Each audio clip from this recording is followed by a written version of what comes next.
la prescription d'antibiotiques en médecine générale actuellement, c'est pas une chose facile.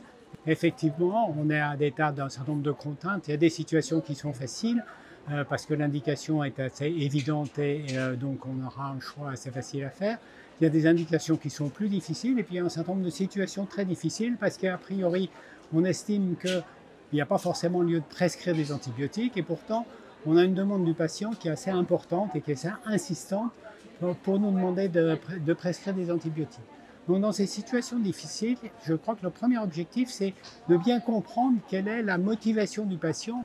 Et je crois que tant qu'on n'a pas élucidé ça, on pourra pas, on va se trouver en confrontation avec le patient et en opposition avec lui, et ça sera très difficile de lui faire comprendre qu'on ne veut pas prescrire d'antibiotiques. Donc il faut partir de son besoin, de sa demande, et à partir de ce moment-là, on va pouvoir adapter la réponse. La réponse peut être d'ordre scientifique, parce qu'on est dans une indication où il n'y en a pas besoin. La réponse peut être d'un autre ordre, mais on va pouvoir l'adapter. Oui, tout à fait.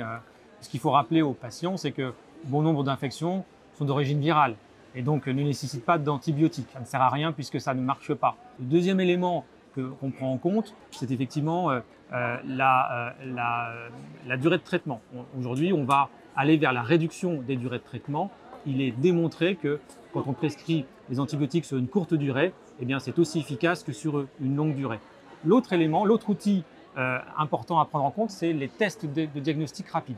Ces tests permettent notamment dans l'angine, dans le cas des angines, eh bien, de faire la différence lorsqu'on a un doute, lorsqu'il y a une incertitude sur l'origine de l'angine, eh bien, de faire la différence entre une angine d'origine bactérienne ou d'origine virale.